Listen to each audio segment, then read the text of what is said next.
feitos nossos encontros dominicais da Revolução de Si, feitos no Instituto Revolução de Si, e sempre foram as nossas práticas meditativas combinadas com os nossos estudos. Queremos desejar a todos um ótimo momento, ótimas práticas juntos. Eu não sei se ele estava gravando na hora que a gente fez o mantra, então eu vou pedir licença para a gente fazer juntos dessa vez. Eu vou fazer, eu dou um momento para você repetir, você não precisa repetir no microfone, e aí depois eu faço a tradução, ok? É um mantra védico para os estudos, é um mantra importante para que a gente tenha um momento juntos de aprendizagem mútua que seja auspicioso e benéfico para todos nós. E é um mantra curioso, porque ele era feito mesmo entre escolas que discordavam entre si. Por exemplo, se você tinha escolas budistas ou jainistas, que nem eram escolas védicas, ou diferentes escolas védicas, diferentes escolas de Vedanta, ambas faziam este mantra, o Sahanavavatu, para que os estudos fossem abençoados no seu princípio. Então vamos lá colocar as mãos palma com palma, se quiserem repitam depois de mim. Om Sahanavavatu. Om Sahanau Bhunaktu. Sahaviryam Karavavahai. Tejasvinavadhitamastu.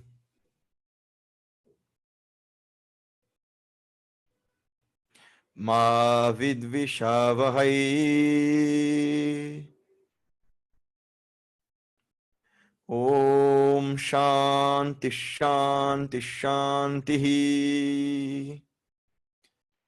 Que ambos sejamos protegidos, que ambos sejamos nutridos, que juntos alcancemos a coragem, que ambos sejamos agraciados, que sejam luminosos os nossos estudos e que não haja conflito algum entre nós.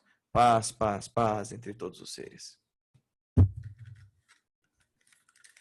Bem, para quem não sabe, a gente sempre tem um texto no qual a gente se debruça para entender Revolução de Si. Revolução de Si é não só o nome do nosso instituto, mas o nome da filosofia mestra pela qual a gente nos guia. Revolução de Si não é só mais um sistema de autoajuda, né, propagado como uma forma simples e fácil de se transformar, não é só mais um método de autocrítica ou de autodepreciação, porque boa parte do que a gente vê de sistemas de autoconhecimento, na verdade, é um constante ou exaltar das nossas qualidades, você é ótimo, você é especial, você é lindo, isso pimpa, ou é uma autodepreciação profunda, dizendo, nossa, como é difícil o caminho, como você é pequeno, como você... Não é nada disso. O que a gente pediu dos nossos professores, preceptores, mestres das diferentes escolas de onde cada um de nós que compõe esse instituto veio nos dê métodos, né? Eu, Ricardo, a Edna e cada uma das pessoas que compõem o instituto, né? Todos nós percorremos longos caminhos e diversas escolas tentando criar sistemas e comparar sistemas e aprendizagens que pudessem de fato nos transformar e operar em nós o que nós chamamos de revolução de si, que é essa capacidade de ser hoje melhor do que você foi ontem, amanhã melhor do que você é hoje, e melhor para quem? Se não para si, para o mundo e pela percepção que a gente tem desse mundo, que essa reação que a gente tem a esse mundo seja mais benéfica e mais lúcida, não é? Então, essa é a ideia de revolução de si, é um processo que acontece só durante a sua vida inteira e que dói, demora e dá trabalho. É a pior propaganda possível, mas é verdade. Aliás, é sobre isso que nós vamos tratar na aula de hoje. Dói, demora e dá trabalho é exatamente a crise do Arjuna na Bhagavad Gita, nesse capítulo 1/2 que a gente está trabalhando. Só pega, por favor, a garrafinha de água que está no quarto de meditação, por favor. Bom, enquanto o guia espera a água dele, deixa eu só dar um recado, pessoal. Por favor. Essa segunda parte da aula, que é a nossa discussão sobre o Bhagavad Gita, ela é gravada e a gente disponibiliza ela no nosso canal do YouTube. Então, aqueles que não quiserem ter a sua imagenzinha aqui em cima, igual está a minha, aparecendo, né, inclusive no canal do YouTube, é só manter o vídeo fechado. Aí, mesmo que você fale ou participe do chat, não aparece o seu lindo rostinho, tá bom? Então, um recadinho eu também já coloquei lá no chat para todo mundo. Obrigado. Deixa eu só mandar o convite da aula para uma pessoa aqui que está comentando que queria assisti-la. Pá, pá, pá, pá. Bom, pronto. Então, como eu disse, nós queremos trabalhar a revolução de si, e esses textos sagrados são todos, de uma certa forma, certos mapas para a nossa consciência, mapas para a nossa subjetividade, que tratam de forma simbólica aquilo que a gente carrega de mais íntimo, de mais profundo e de mais universal em cada um de nós. Então, nossos medos, nossos anseios, nossas faculdades, aquilo que a gente tem de melhor e pior, são condensados nesses textos que, durante muito tempo, serviram de maneira técnica para que homens e mulheres muito mais sábios do que, aparentemente, eu e você, chegassem a um patamar da consciência muito sublime. E eu digo aparentemente mais sábios que eu e você, porque todos eles foram muito enfáticos em dizer que as realizações que eles obtiveram a partir das profundas e austeras práticas que eles fizeram são possíveis para todos nós. Nós temos elas em potência. A questão é trazê-las ao ato. Não há nada que haja nesses yogis, mestres e mestras de todas essas tradições da Terra do passado que não esteja aí latente em você. Essa calma, essa paz perfeita, esse estado de autonomia e de consciência de si, na verdade, não é um milagre, é produto de um esforço. A gente sempre costuma dizer que meditação é uma ginástica da consciência. É um esforço que você faz para mergulhar para dentro da sua interioridade. Antes, inclusive, da gente começar com a Gita, que é outra forma de mergulho para dentro de si, vamos comentar um pouquinho sobre a nossa prática. Eu vi o Paulinho e a Cláudia tinham ligado a câmera, aí eles desligaram. Eu falei, ué, eles mudaram de lado tão rápido, porque a foto são eles dois também. Falei, nossa, que ninjas! Como é que vocês sentiram essa prática? Ô Edna, como que é o nome disso? É intro o quê? Eu sei como prática de interiorização, mas... Interocepção. Parece nome de dinossauro, né? Pterodáctilo. É perceber-se por dentro. Foi difícil, foi fácil? Eu quero saber de quem está chegando hoje.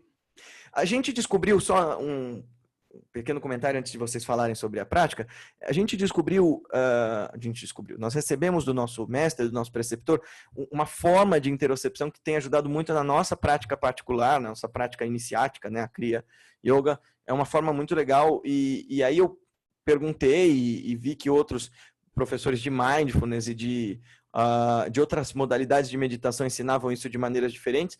Eu perguntei ao meu professor, ele disse, olha, então ensine para as pessoas, porque esse ato de estar no corpo é fundamental. Ele é de fato o campo de batalha onde a Bhagavad Gita acontece. Ele é o nosso Kurukshetra, o lugar onde vai se dar essa guerra interna que a gente precisa vencer.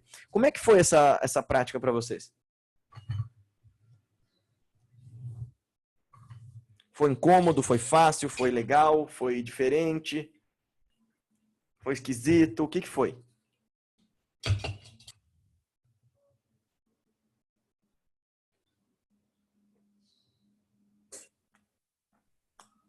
Um de cada vez, por favor.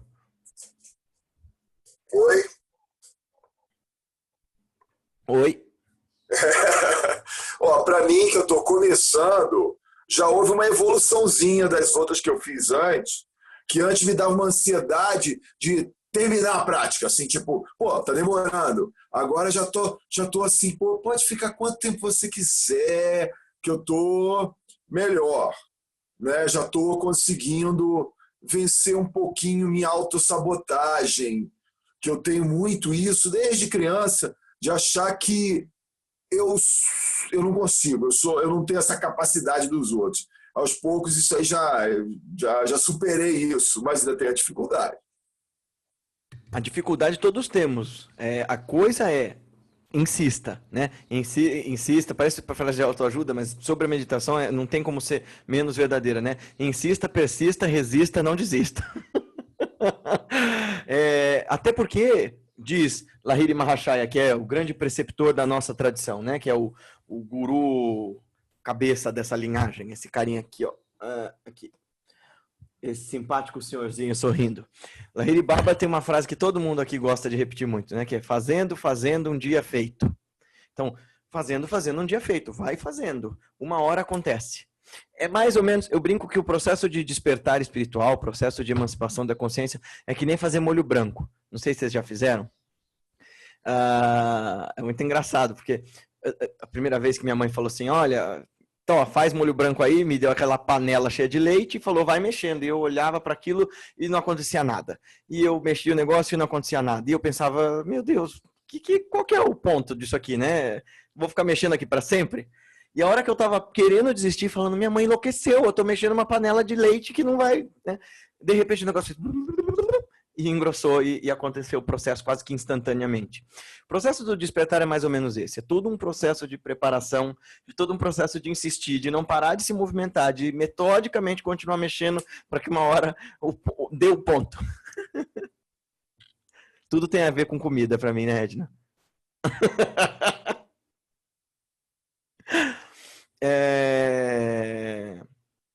Bom, e aí, falando sobre esse árduo processo de insistir, da gente não teimar e da gente usar essas técnicas, isso que é importante, inclusive, que a gente lembre de usar dos métodos, né? Por exemplo, a respiração, os antídotos, a postura, são truques que a gente, desde tempos imemoriais, os mestres vêm desenvolvendo para que a gente aprenda a fazer o que nós chamamos de enganar o enganador. Se a tua mente conturbada, agitada, destreinada e sonâmbula, automatizada e condicionada, é a fonte da tua perturbação, o que nós vamos fazer é reverter o processo compulsivo e convulsionante dessa mesma mente e torná-la, sim, agora, o processador, o libertador, o capacitador da nossa liberdade. Daí a história de enganar o enganador. Você vai driblar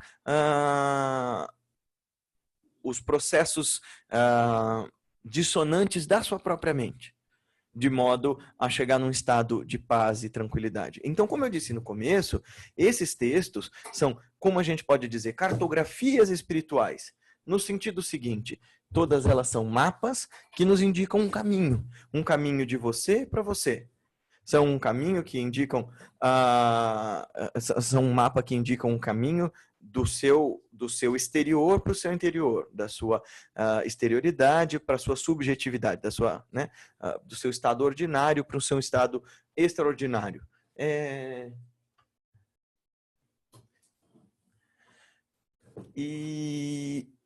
E o que a gente viu na semana passada, só para contextualizar com todo mundo? O que a gente viu na semana passada, alunos que assistiram a aula passada, para contextualizar para quem está chegando hoje?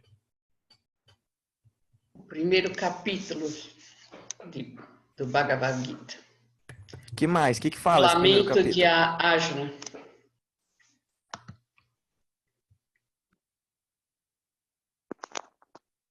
Arjuna chorão. Que mais? O que ele fala nesse capítulo, né?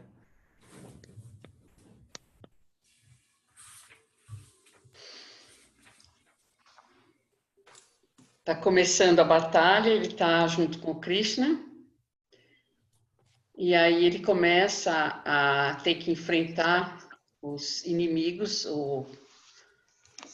A batalha vai começar e ele dá conta que os inimigos são parentes deles, primos, todos conhecidos. E aí ele começa o lamento de como é que ele pode, ele é um arqueiro, matar todas essas pessoas que são conhecidas e estão muito próximas dele.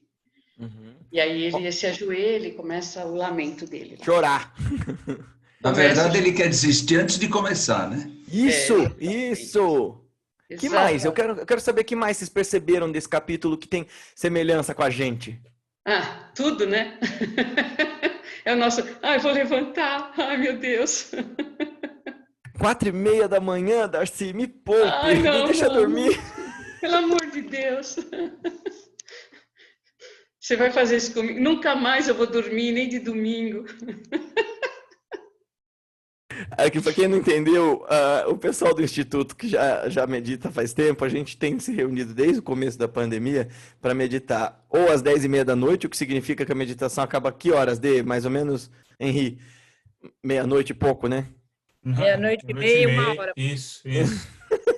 E para quem faz a meditação de manhã, a meditação começa às 4h30. O negócio está se dilatando de tal forma que daqui a pouco o pessoal da meditação da noite está terminando, o pessoal da manhã está começando. A gente toca a mão, aí começa. E aí tem todo esse processo. Né? Hã? Madrugada já estou entrando em samadhi. Bom, então, para contextualizar, para quem nunca viu esse texto, nós estamos começando a estudar de uma forma bem tranquila e leve a Bhagavad Gita. Eu vou dizer para vocês que aqui nos estudos de domingo, eu vou muito paulatinamente e eu não vou me ater a todos os possíveis significados simbólicos que a obra tenha, até porque esse é um texto que tudo quanto é mestre depois do Shankaracharya, que foi um mestre indiano que viveu lá mais ou menos nos anos 700 e pouco, 800 e pouco depois de Cristo, desde então, 1000 e poucos anos atrás, tudo quanto é mestre indiano que apareceu dava um comentário sobre a Bhagavad Gita. Então, pontos de vista sobre a Bhagavad Gita vocês vão ter de tudo quanto é jeito, todas as cores, formas e sabores. Vocês têm desde dos 3 grandes mestres do Vedanta, né? Shankara, defendendo a ideia de que a Gita é um texto que fala sobre a consciência una, só há um eu, o eu universal. Todo o resto, eu, você, o Zubumafu e todas as diferentes formas de presença, de percepção, são todas manifestações, fragmentações e enganos de um mesmo eu. Aí você tem o Ramanuja, que diz, é um único eu, mas existe um eu maior que é Deus. Aí existe o Madhva, que diz, não, existem muitos eus. Eu, Deus e todos os outros eus. Então, assim, é o mesmo texto com interpretações muito diferentes, filosóficas e misticamente falando, né? Então você tem interpretações tântricas, por exemplo, a interpretação do Abhinavagupta, você tem a interpretação, aqui eu tenho a interpretação do Shankara, aqui, só da mesma linhagem, eu digo a do Yogananda, você tem a interpretação do Yogananda, né, nesses 2 volumes, e você tem a interpretação do Guru do Yogananda e do Guru do Yogananda. Então, é um texto muito amplo. O que nós vamos fazer aqui de domingo, para você não se assustar e não se intimidar e não querer deixar de estudar a Gita, é passar pelos conceitos e ver como eles nos tocam, nos transformam, nos reverberam em nós. Nós vamos ter um outro curso aqui no Instituto que vai começar no próximo mês, Ri, as cartografias. Ontem você sugeriu que você faça pelo menos um módulo 2 antes de começar, né? A gente vai fazer o módulo 2 do Filosofias do Yoga. Então, em junho, então deve ser... se você não fez o módulo 1, a gente pode abrir mais uma turma do módulo 1 condensado. São 4 aulinhas de 2 horas.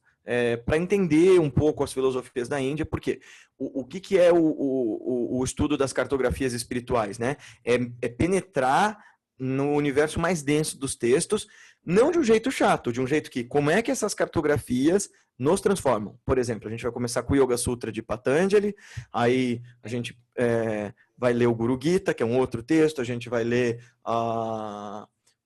provavelmente o Vivekachudamani, provavelmente o Laghu Vakyavritti, certamente a gente vai ler esse, a gente vai ler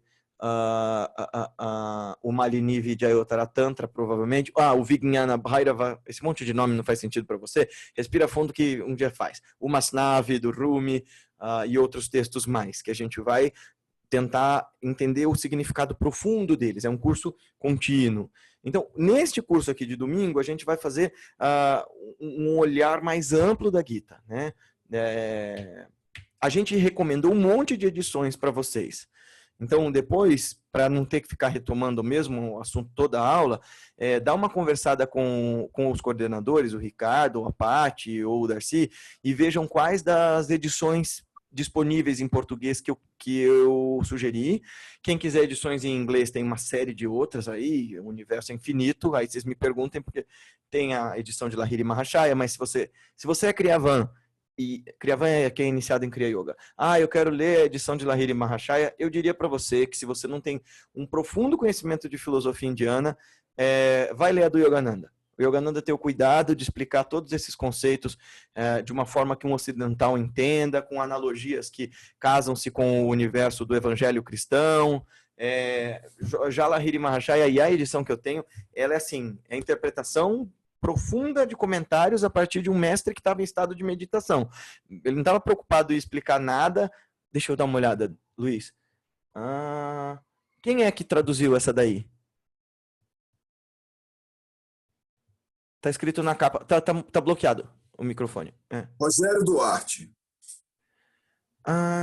Eu acho que eu sei quem é. Olha, eu daria preferência, se eu fosse você, se eu pudesse te sugerir, às edições ou da Glória Arieira, que é uma boa sânscritista, ou do Roberto de Andrade Martins. A edição dele não é cara, custa R$45. Agora, a edição com que a gente está trabalhando, se você quer uma edição direto sânscrito-português. Agora, a edição que a gente está trabalhando, que para mim faz muito mais sentido, é essa daqui. Chama-se A Yoga do Bhagavad Gita. Você vê que tem alguns erros, né? Por exemplo, o Bhagavad Gita é feminino, então seria a Yoga da, ou Yoga da Bhagavad Gita. Mas essa é uma edição que tem algumas coisas muito preciosas. Por exemplo, ela tem 60 páginas em que o Yogananda dá as chaves de conceito para você entender o texto. Então ele explica para você, detalhe a detalhe, o que é aquele monte de nomes estranhos, quais são os conceitos abordados, por que a Gita não é um texto literal, ela é um texto sobre o simbolismo da luta da consciência, etc. e tal. E depois ele tem já direto o texto corrido, sem interpretações. O que, pessoalmente, como filósofo, eu acho que é válido. A gente precisa ter contato com o texto direto, com a fonte original das coisas. Como diria o Schopenhauer, ler filosofia comentada por comentadores é como querer comer comida pré-mastigada. Né? Então, assim, embora seja uma tradução de uma tradução, que é uma tradução do inglês para depois uma tradução do português, pelo menos aqui você tem o texto da Gita direto, com algumas caixas azuis, né, com conceitos, explicando o que são certos conceitos muito específicos. Então, eu acho essa edição legal. Se você quer ler uma edição ampla em comentários e que vai interpretando detalhe a detalhe, essa daqui são 2 volumes desse tamanho, chama-se Deus Fala com Arjuna, que é do Yogananda, e essa é outra edição que eu recomendo bastante. Então, voltando para a nossa história. Gui, só uma coisa. Amanhã, nós vamos publicar no site do Instituto, lá na área dos nossos encontros, a lista com esses livros, Gui. Vai estar no site a partir de amanhã.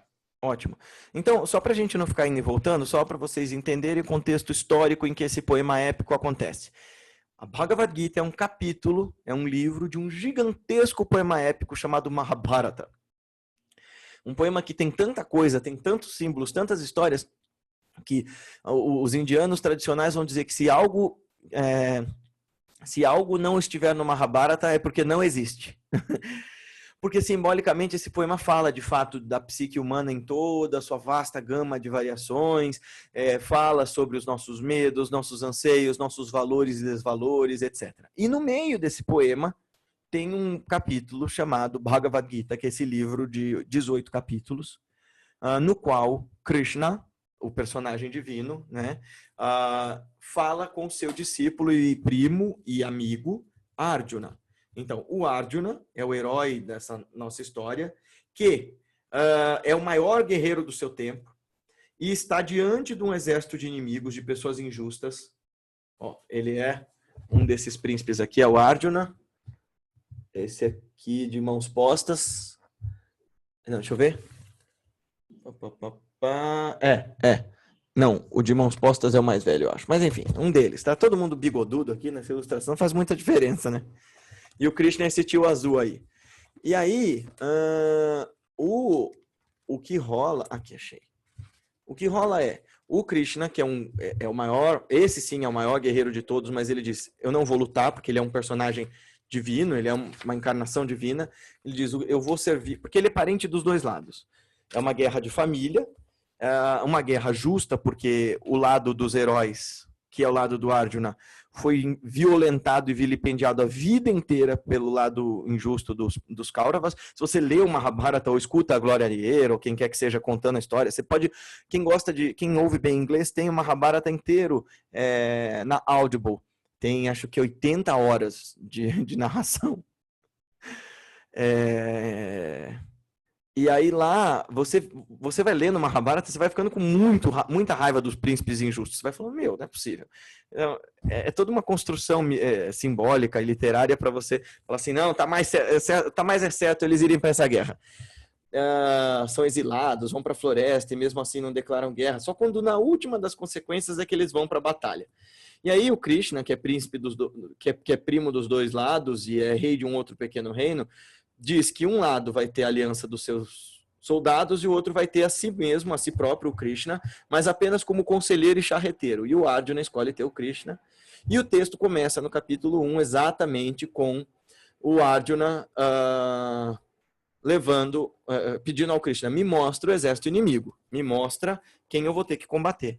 E ele vê, do outro lado, todas aquelas pessoas reunidas, né? Então aí o texto começa com o Sanjaya, que é o servo do pai, que é o rei pai dos príncipes injustos. O rei pai, que é tio dos príncipes justos, é cego, e nesse simbolismo ele é a mente sem discernimento.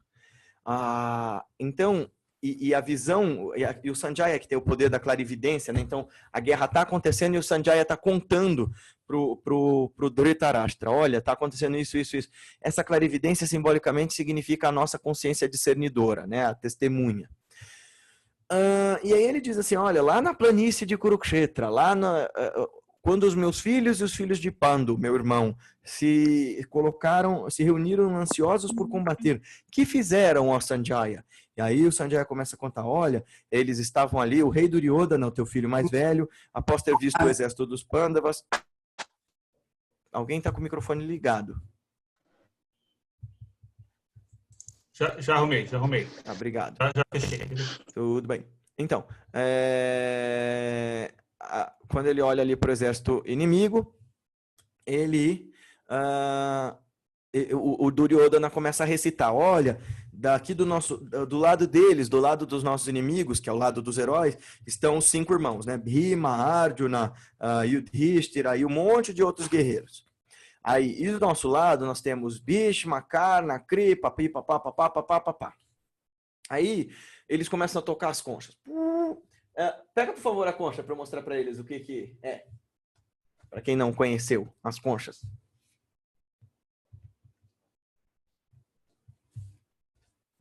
Então, eles se reúnem todos e diante dos exércitos uns dos outros. Obrigado, Fê. Eles tocam suas conchas como um sinal, né, de desafio para a batalha.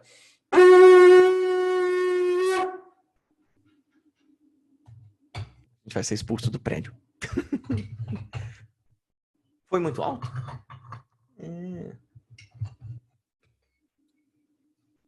Bom, e aí, o que significam essas pessoas e essas conchas? Isso é o que eu quero colocar para vocês hoje. Por quê? Não é só um poema épico no qual a gente se engaja nesse momento da batalha. Se é um texto iógico, cada uma dessas pessoas e desses símbolos, desses elementos, significa uma coisa diferente.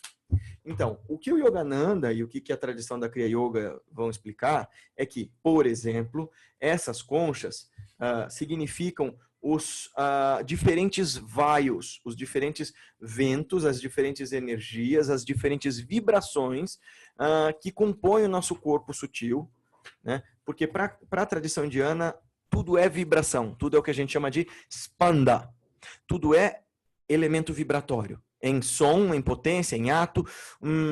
Por exemplo, o som que designa o universo é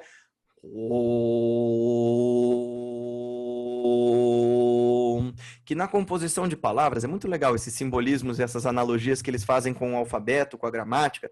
Então, na simbologia, Om é a junção de A, o som mais aberto, e portanto o estado de vigília, A mais U vira O, né? Quando você fala Au.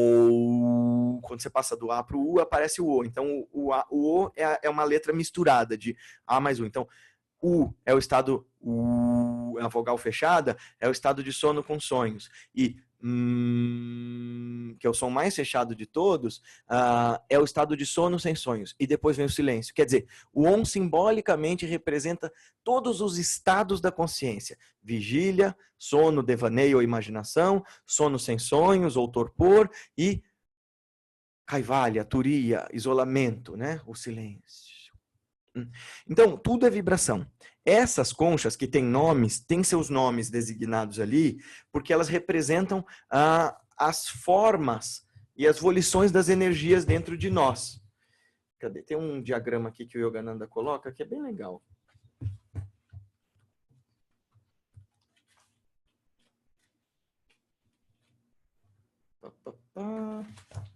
Você chegou Vocês chegaram a ler, quem tá com o Deus Fala com Arjuna, vocês leram o capítulo 1? Ele faz uma longa explicação. Leram ou não? Não. É legal quando ele faz aquela relação dos chakras com o eixo cérebro-espinhal. Isso, né? aqui ó. Página 23. Né? Esse daí também é bem legal. Ó. Então, aqui você tem, nessa página, ele falando do seguinte. Ele coloca quem são as pessoas do lado dos inimigos. Então, porque o que são? Os chakras são, na verdade, formas. Vamos entender o que é esse capítulo 1, esse monte de nome, esse monte de coisa. Ele está colocando, como num tabuleiro de xadrez, quais as peças à disposição. Se a Bhagavad Gita é um símbolo para a sua luta interna, eu estou só repetindo, eu estou retomando os detalhes do capítulo 1 que eu não passei na semana passada. Assistam a gravação da semana passada e da semana retrasada, se tiver ainda, porque eu fiz todo um contexto da história do Mahabharata, enfim. Se ele fica enunciando quem são esses guerreiros, e essa é uma batalha simbólica em nós, esses guerreiros dos dois lados, vocês imaginam que são quem?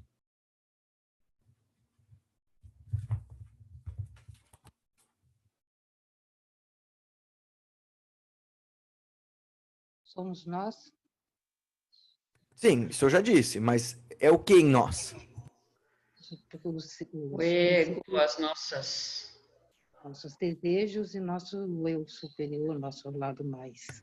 É mais coisa, que mais? São as forças que se degladiam na nossa consciência, né? Nossas sombras. Também, e as nossas luzes.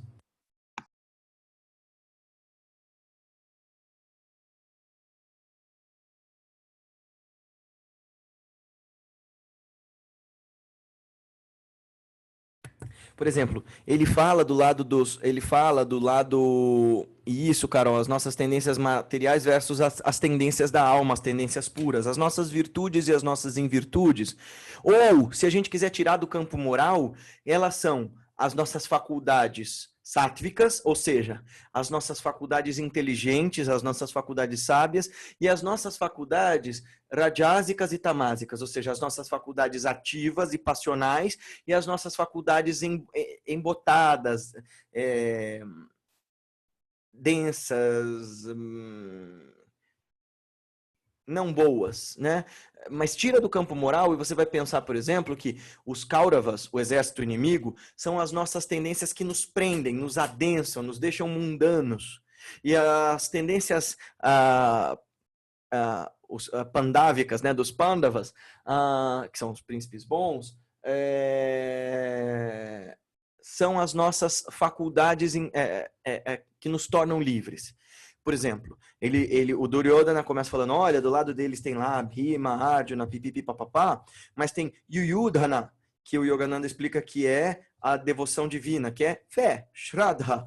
Você precisa de fé para fazer, não interessa se você está fazendo meditação num contexto religioso, espiritual, ou num contexto absolutamente laico, algum grau de fé em alguma coisa você precisa ter para que você seja capaz de empreender essa intrépida, urgente profunda e difícil tarefa de vencer a si mesmo. Então você precisa acreditar que algum resultado vai sair desse negócio de ficar sentado observando a respiração. Você precisa acreditar que todo esse povo que te diz que meditar funciona, funciona de fato. Você precisa de virya, de coragem. O Yogananda traduz como celibato vital, mas na verdade é coragem, virya, né? Chaitanya representa a memória. Smriti, a memória espiritual, que ele chama de espiritual por ser a memória da própria essência. Quem sou eu? É lembrar se você não é suas emoções, você não é suas circunstâncias. Virata representa o samadhi, a porta, o veículo pelo qual você acessa a próxima realidade. E um dos que eles chamam lá, o rei de Kashi, né? O Kashi Raja, o rei de Varanasi, é a inteligência discernidora, é a capacidade discriminativa, é prajna. Então, a gente precisa de fé, a gente precisa de autocontrole, a gente precisa de coragem, a gente precisa de discernimento, de sabedoria e de êxtase espiritual e de memória para conseguir lembrar-se do porquê que a gente está fazendo esse negócio de sentar a bunda no chão, a tela ficar quadrada para poder acessar algum grau de sabedoria profunda. Tem uma história que eu gosto muito, entrando no contexto aí das historinhas, dizem que Milarepa, o grande yogi tibetano, ele teve um longo período de treino com o mestre dele, o Marpa.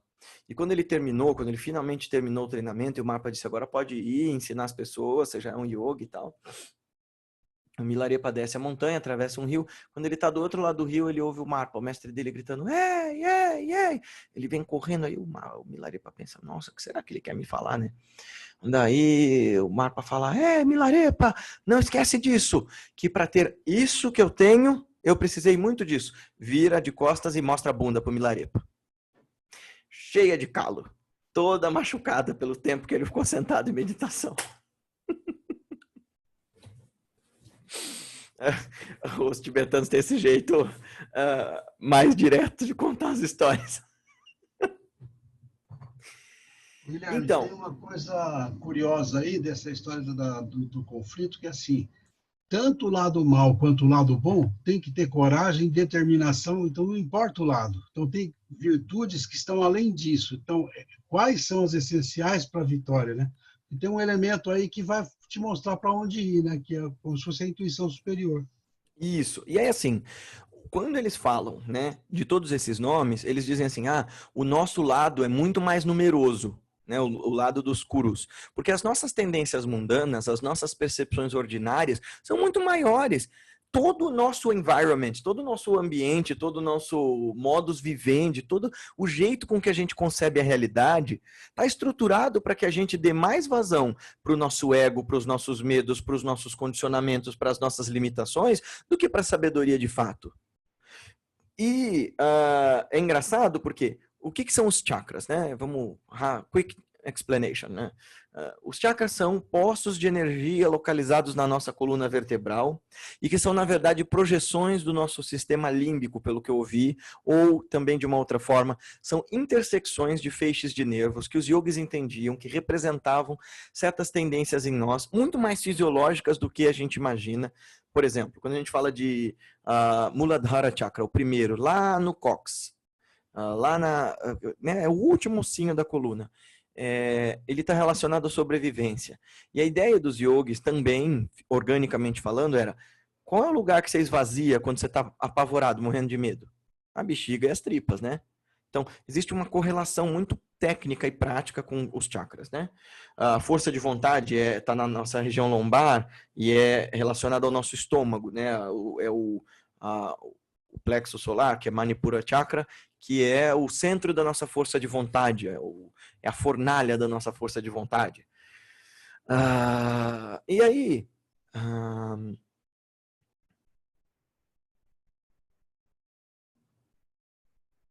aí, todos os chakras, embora sejam poços de energia positiva, eles também estão entremeados das tendências mundanas. Porque as coisas são o que são, elas não são boas nem más. Elas são compostas de tudo que o universo tem. Elas têm os 3 gunas que a gente chama, né? Sattva, Rajas e Tamas, ou seja, elas têm sabedoria, inteligência, entendimento. Elas têm, em Rajas, movimento, paixão, fúria, vitalidade, e elas têm Tamas, elas têm embotamento, depreciação, embutecimento, fenecimento, né? Então, todas as coisas são compostas de tudo, né? Você é um holos, uma totalidade. Então, por exemplo, nessa ilustração do reino corporal, para quem tem o Deus Fala com Arjuna, reino corporal governado pelo rei ego. Então, o Yogananda está escrevendo aqui como é que os chakras funcionam quando eles estão bloqueados ou estão regidos por Duryodhana, pelo lado ruim. Então, os territórios dos 10 príncipes dos sentidos, né? Então, território auditivo governado pelo príncipe da adulação, território óptico, príncipe versão ignóbil, versão ignorante, olfativo, olfato pervertido, gustativo, gula, território da vocalização, príncipe palavras desonestas e cruéis, território tátil, toque sensual, território da destreza, manuseio destrutivo, passos perversos, território da procriação, príncipe promiscuidade, território da eliminação, príncipe retenção de venenos. Então, como é que funciona o corpo quando ele está em completo descontrole, em completo descompasso, desarranjo, né? Então, essa primeira parte do capítulo 1 é dizer assim, quem são os combatentes neste tabuleiro?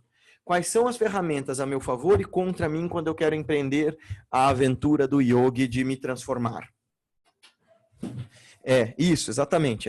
O nosso mestre já explicou algumas vezes o que são os gunas, né, os atributos do universo, que são, explicando muito brevemente, para os indianos, diferente dos chineses que vão falar de yin e yang, os indianos falam de 3 princípios, né? São os 3 gunas, as 3 manifestações da natureza que seriam,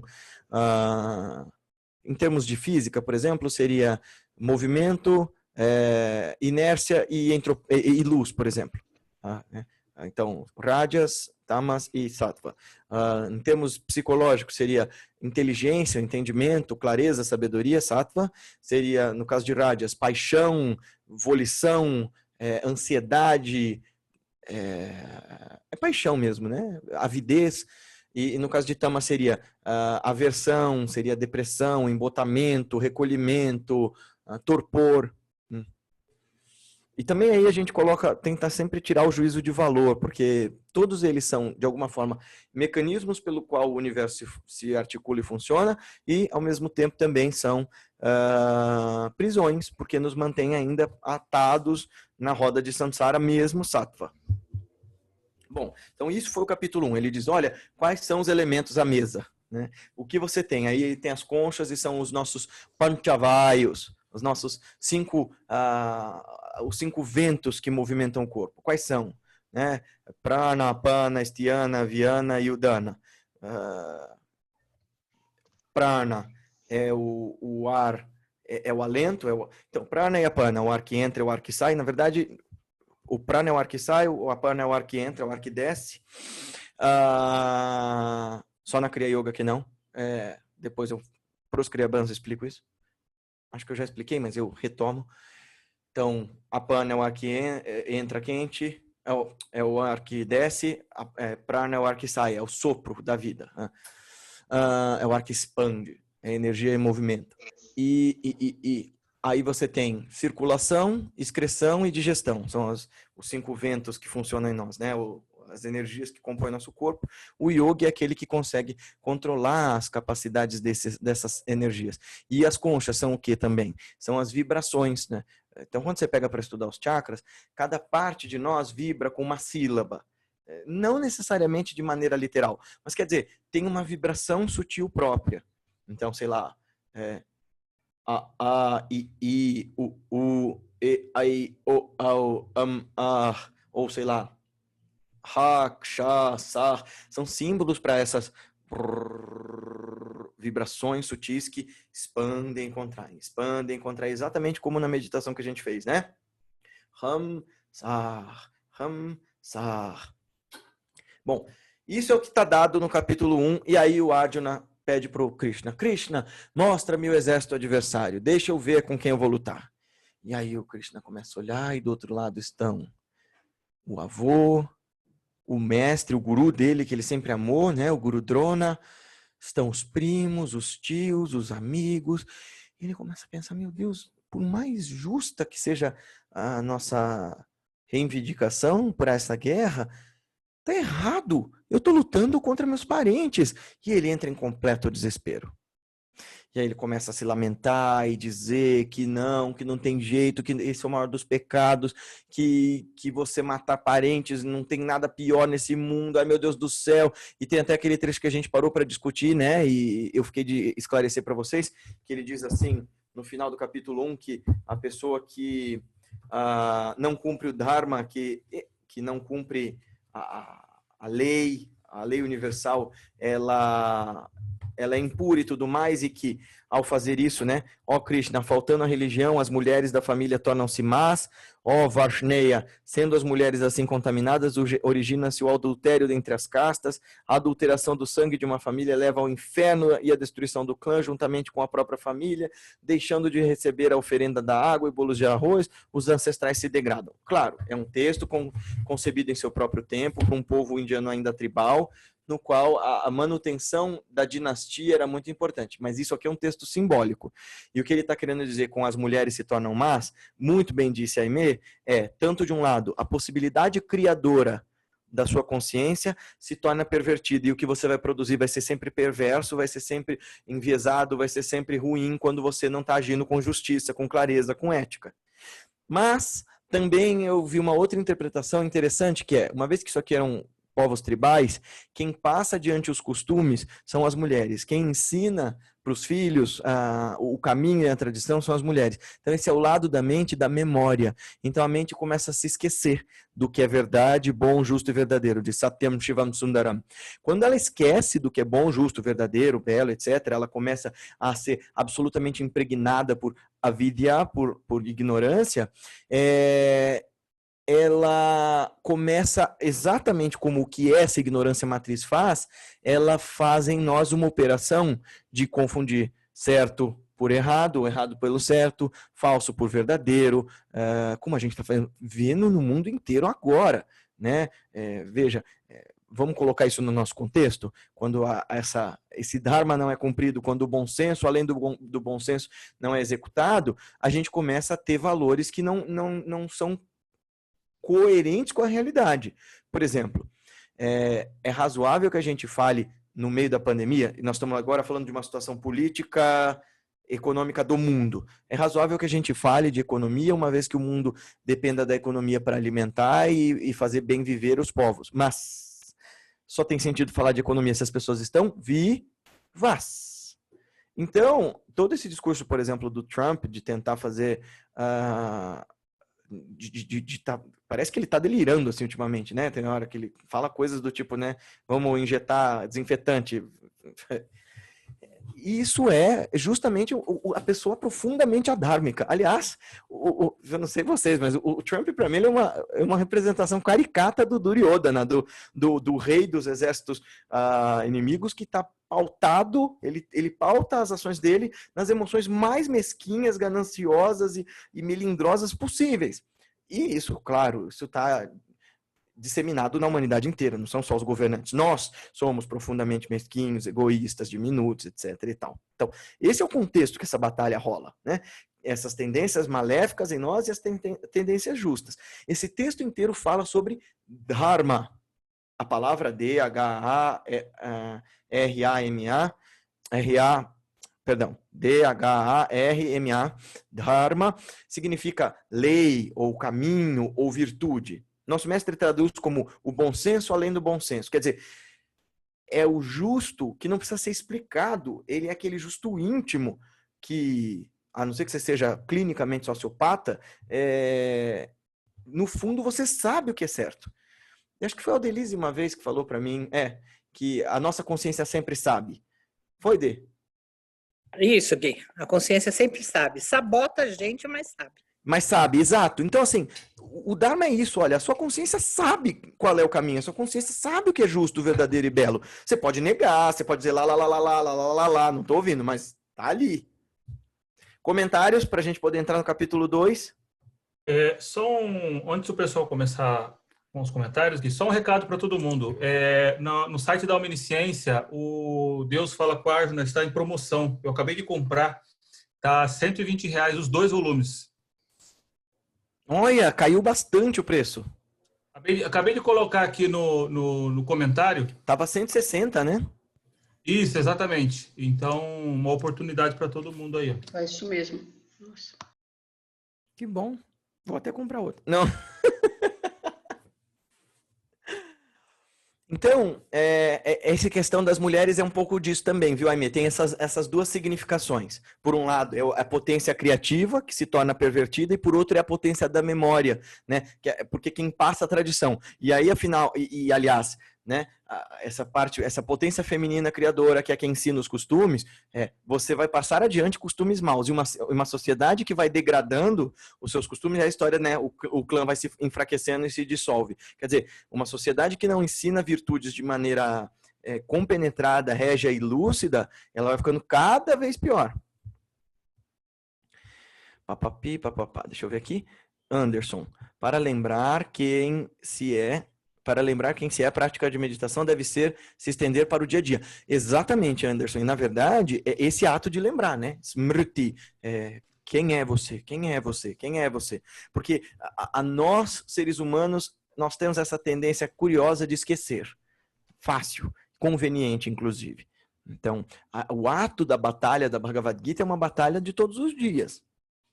Quando eu disse para vocês que ela tem milhões de possibilidades de interpretação, o Gandhi e o seu herdeiro espiritual, que é o Vinoba Bhave, fizeram comentários à Gita também. E aí, no caso deles, claro que tem um viés político, né? Todo daquele processo da libertação que o Gandhi propunha e tal. Então, também é uma outra versão da Gita que vocês podem dar uma procurada. Mas então, essa é a coisa. Para que mantenha seus costumes, a busca pelo Dharma tem que ser constante. E essa é a grande mensagem da Gita. E é muito bonita a forma como isso é expresso, né? O Krishna vai colocar durante o texto inteiro qual é o caminho da ação perfeita, que o yogi é aquele que age desapaixonadamente, ou seja, ele faz o certo porque é certo, não porque ele vai ter recompensa. Ele faz sem esperar os frutos das ações, porque os frutos não pertencem a ele. Ele faz porque se ele não fizer, o mundo entrar em entropia. Nós temos um dever moral para com o mundo. Até isso é bem kantiano até, né? Essa coisa do dever moral como o norteador da ética. É bem legal. O que vocês querem saber antes da gente entrar no capítulo 2?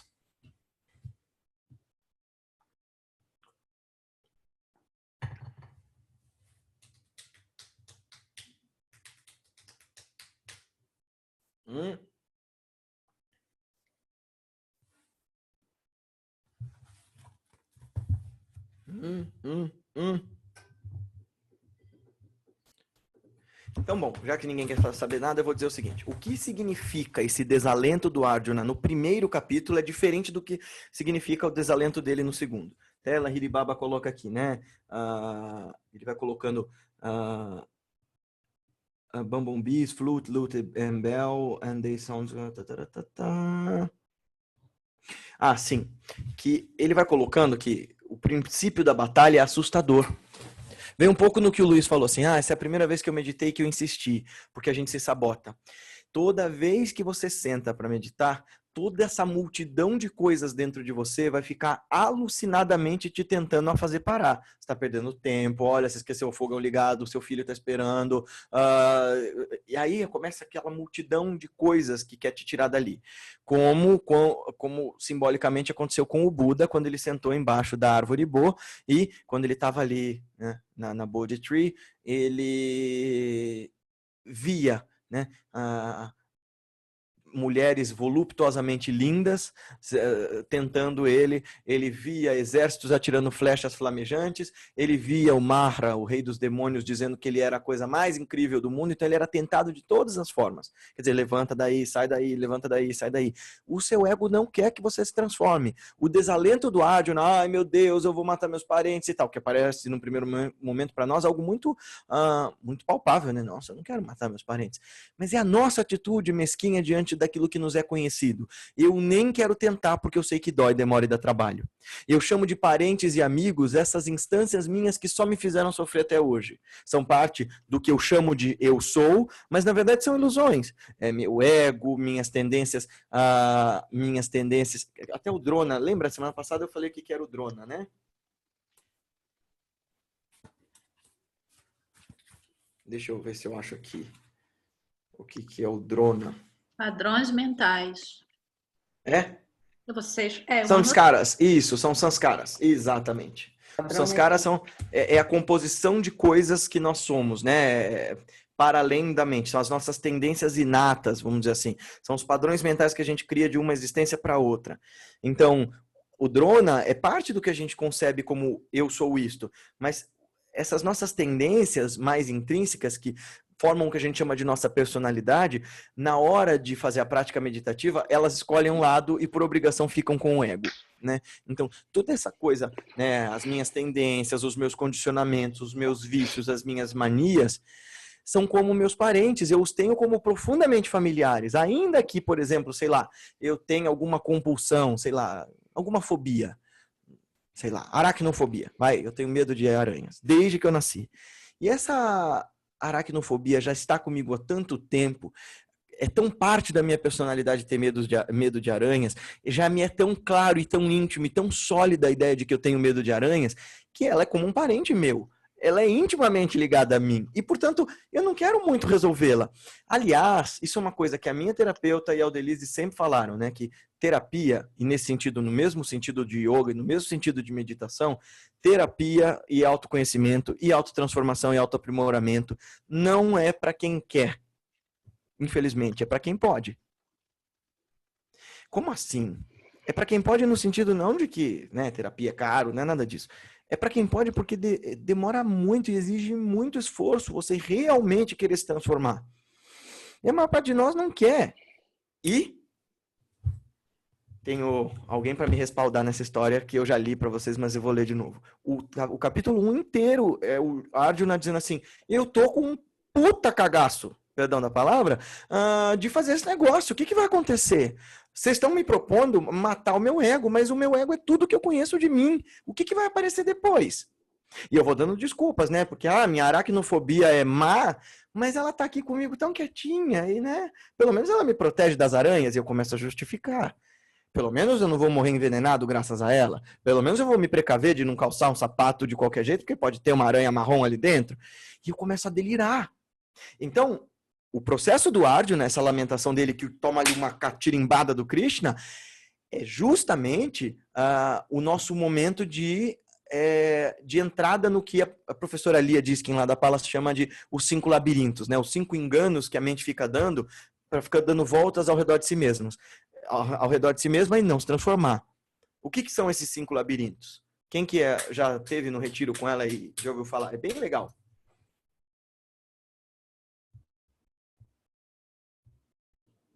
Ou alguém que imagine quais são os 5 labirintos da mente.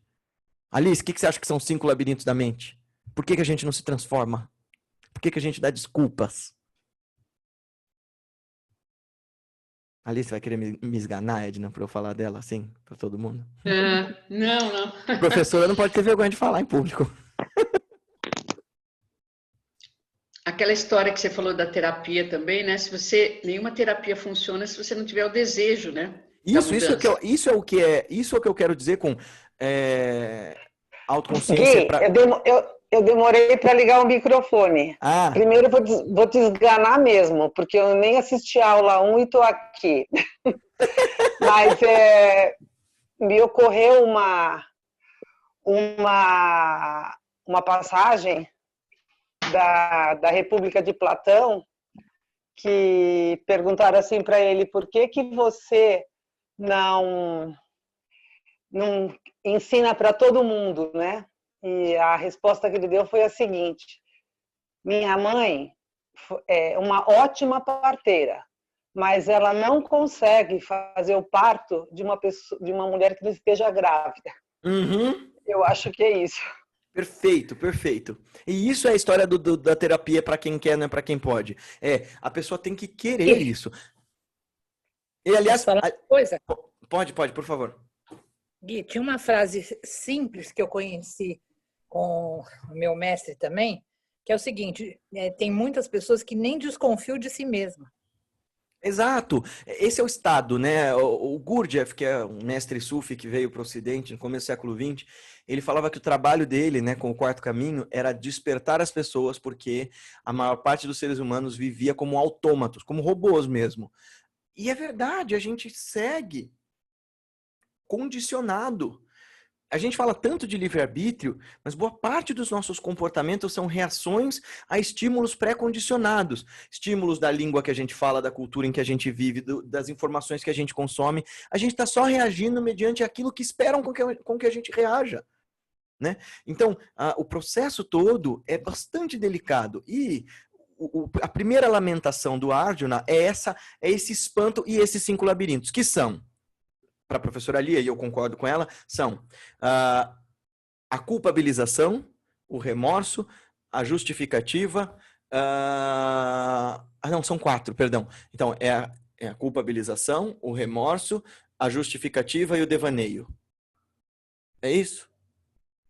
São 4? Acho que são 4.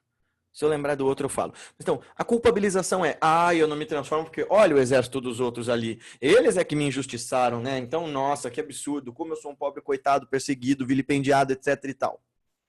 A justificativa é, não, mas você entende que eu não me transformo porque, né, o dólar tá alto e o coronavírus e também porque a minha sogra quebrou a unha e... O remorso é, você vê como eu sou miserável, eu não tenho condição de me transformar. É a comisseração, né? No mesmo lugar, tanto você culpar o outro quanto culpar a si mesmo, te mantém exatamente no mesmo lugar. E o devaneio, aí você começa a pirar total e começa a dizer, eu não me transformo porque eu tenho encosto, porque tem obsessor me obsediando, porque eu tenho uma maldição de família. Imagina todas as narrativas desses tipos de delírios que atavicam a pessoa no lugar, né? Então, se for um muçulmano, tem um djinn, tem um ifrit me perseguindo, meu Deus do céu. Aí, se você é um hindu, existe uma maldição de família que percorre as diferentes reencarnações. Se você é espírita, coitado de mim, que tem uma falange de obsessores. E aí se você é esquizotérico, nossa, minhas frequências extraterrestres, eu devo estar. Eu já ouvi isso uma vez, eu tô chipado, eu fui abduzido e tô chipado. E aí começa esse processo absolutamente insano de ficar dizendo, a culpa não está em mim. E é aí que começa o capítulo 2, porque o Arjuna fica ali, meu Deus! Ele usa, e veja como é interessante esse processo dos labirintos. Ele usa do Dharma para ser adhármico, ou seja, ele usa do caminho, ele usa da verdade, que são verdades daquele contexto. Vamos lá, pensar no contexto social. Fala, olha, é errado matar parentes. É verdade, todo mundo concorda com isso. É errado matar e ponto, né? É errado ser covarde, é errado esquecer os costumes. Também concordamos. Mas texto depende de contexto. Tanto a cartografia espiritual, quanto qualquer conceito, qualquer ideia que esteja se reverberando no nosso dia a dia. Então, você pode usar um conceito verdadeiro, um ensinamento verdadeiro, uma verdade profunda, uma expressão sagrada para justificar erro. Olha só o que as religiões organizadas mais fazem ao longo da história, todas. Né? O que tem de suposto yogi na Índia vendendo milagre como pastor neopentecostal para gente muito ignorante e inocente. Né? O que tem de mestre budista tibetano abusando de discípula, o que tem de rabino incitando lá na Palestina a guerra contra os israelenses, lá em Israel a guerra contra os palestinos. Quer dizer, veja lá, não é novidade que ensinamento espiritual é apropriado por gente egóica para fazer o mal. Da mesma forma, trazendo isso de volta para você, cara pálida, não é raro que você pegue os ensinamentos e os convenientemente perverta para a sua própria justificação, né? E que a gente crie coisas em volta disso, né? Já contei para vocês que quando eu comecei a meditar, eu de novo vou contar essa história, ela só depõe contra mim, né, Ricardo? A história do encerre filho. Mas quando eu meditava, eu já estava cansado de meditar, e olha como essa mente Luiz. Você falou que a minha mente me sabota. Bem-vindo ao clube. Eu, no meio da minha meditação, tinha certeza que o mestre, em algum momento, falava assim, pode encerrar, filho. E aí eu falava assim, então tudo bem. Um dia ele virou para o Delírio e disse assim, sabe, eu nunca disse para ele encerrar antes da hora. Aí eu fiz, era a minha mente, o meu ego o tempo todo.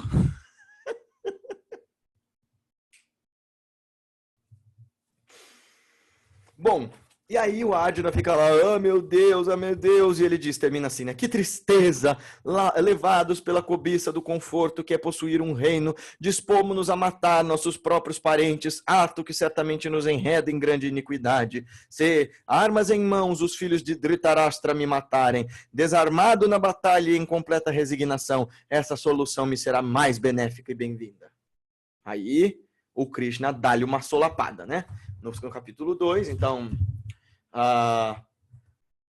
Samjaya Uvacha. Então, Madhusudana, Krishna, dirigiu-se àquele cujos olhos estavam marejados de lágrimas. O cara estava rendido ali no chão e que havia sido tomado pela piedade, pelo desânimo e pelo pavor. O pavor, como Lahiri Mahashaya coloca aqui, por exemplo, que todos aqueles instrumentos tocados ali são o som do despertar, né? O rugido do leão que te faz despertar e que no primeiro momento te apavora. É porque antes da guerra, né, eles tocaram as conchas e os símbolos e os tambores.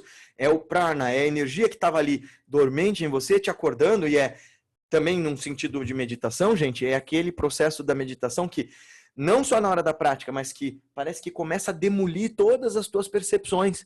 Nossa, mas agora que eu estou meditando, agora que eu sou uma pessoa do bem, agora que eu sou uma pessoa que age legal, tá tudo dando errado, as pessoas estão todas esquisitas comigo, meus amigos estão me abandonando, como assim? Né? Não é uma expressão que a gente já teve? Amizades se desfazem, porque de repente eu começo a mudar tanto de contexto, eu começo a mudar tanto de expressão, de viver, que aquelas mesmas pessoas que conviveram comigo durante a vida inteira não cabem mais. E isso me assusta. Isso é uma coisa que eu, assim, falo com alguma propriedade, porque não só aconteceu comigo, mas com todos os alunos do Instituto ao longo desses 11 anos, né, Ricardo? Né? Alguém? Sim, sim. Comenta alguma coisa, alguém, que eu tô aqui no monólogo. Até parente deixa de ser parente. Que mais vocês querem saber? Vamos entrar no módulo 2? No módulo 2, não, no capítulo 2.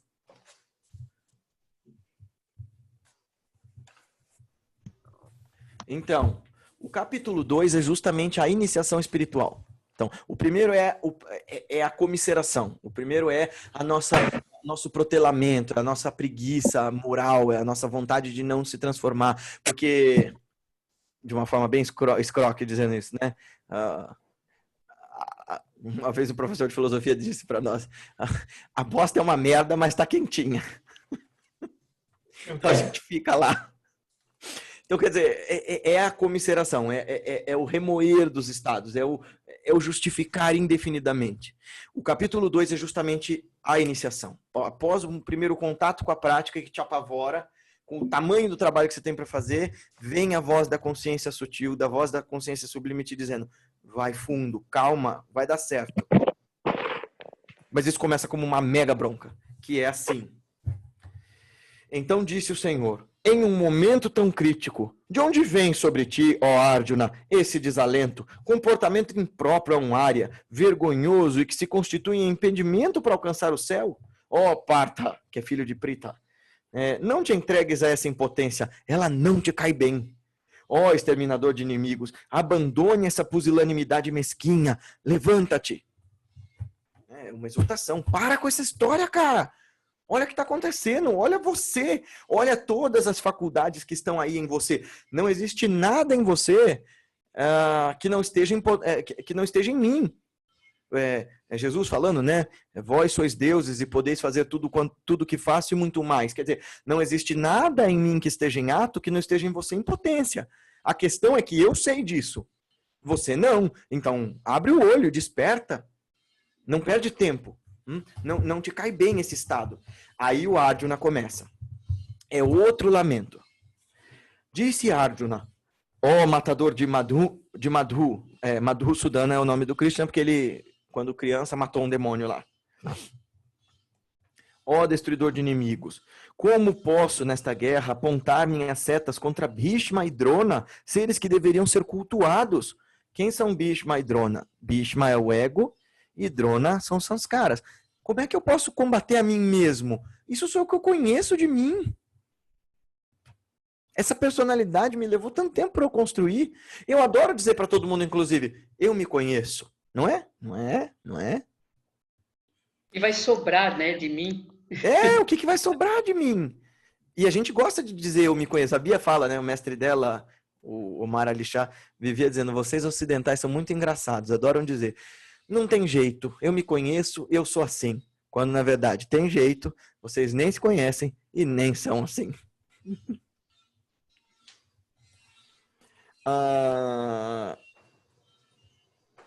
E aí ele diz, até uma vida de mendigo me seria mais salutar do que uma vida conspurcada pelo assassínio de meus nobres preceptores. Eu não consigo, é melhor eu largar tudo, eu não tenho talento nenhum nessa vida, eu sou uma fraude. Se eu destruir esses mentores que têm pretensões a posses e riquezas, os objetos dos sentidos, então seguramente todo gozo e felicidade material que teria neste mundo estaria terrivelmente maculado de sangue. Se eu me destruir, como é que eu vou aproveitar o mundo? Se eu matar meu ego, quem é que vai estar aqui para saber que eu estou bem e que deu certo esse negócio da iluminação? Mal consigo decidir que final seria melhor, que eles vencessem ou que nós vencêssemos. Quem nos enfrenta são os filhos de Dhritarashtra, aqueles mesmos cuja morte tornaria indesejável nossa vida. Com minha natureza íntima toldada pela fraqueza da compaixão e da pena, e com minha mente perplexa a despeito do dever, eu te imploro que me orientes. Quanto ao melhor caminho a seguir, sou teu discípulo, ensina-me a mim que me refugio em ti. O Krishna, né, sorri, né, o Sanjaya diz, peraí, nada vejo, então olha que importante isso, né? Te imploro que me orientes quanto ao melhor caminho a seguir. Sou teu discípulo, ensina-me a mim que me refugio em ti. Shri Guru Sharanam, né? Eu tomo refúgio, abrigo no meu mestre, eu que não sei o caminho, tomo refúgio nos braços e no conhecimento daquele que já o percorreu. Na sabedoria última, então, do mestre interno que habita em mim. No bom senso, além do bom senso também. Eu também posso dizer, se eu sou religioso, né? Eu tomo refúgio em Deus. Eu tomo refúgio nesta, que é meu pai, minha mãe, o divino protetor. O José disse que não está ouvindo. Vocês estão ouvindo, pessoal? Estamos normal. Perfeito. Para mim, para ele, talvez seja talvez seja o negocinho do som, como chama? Tem que clicar lá na configurações de som. Alguém faça a gentileza de explicar para ele, por favor? Gui, se for pelo celular, tem uma caixinha de som do lado esquerdo em cima, que às vezes bate sem querer e... Isso, é verdade. Explica para ele digitando aí, por favor. Bom, então o Arjuna pede ao Krishna, me ensina. Detalhe, o Arjuna é primo do Krishna, então eles são primos por parte de mãe, o pai do Krishna é irmão da mãe do Arjuna, então eles são primos de primeiro grau, meio que todo mundo é primo de todo mundo, mas nesse caso eles são primos for real. E ele, esses anos todos, mesmo sendo a pessoa mais próxima de Krishna, o amigo mais querido, etc e tal, nunca havia pedido me ensine. Tem um simbolismo muito importante aqui, eu vou falar para vocês. Então veja lá, nada vejo que possa dissipar essa aflição interior que me golpeia os sentidos. Nada, nem mesmo a posse de um reino próspero e sem rivais nessa terra e o domínio sobre as deidades do céu. Disse Sanjaya a Dhritarashtra. Lembra que o Sanjaya é o vidente que está contando ao rei cego, que é o pai dos príncipes maus. Tendo-se dirigido desse modo a Krishna, o Arjuna, que é Gudakesha Paramtapa, disse categoricamente a ele: não vou lutar. Então ficou em silêncio.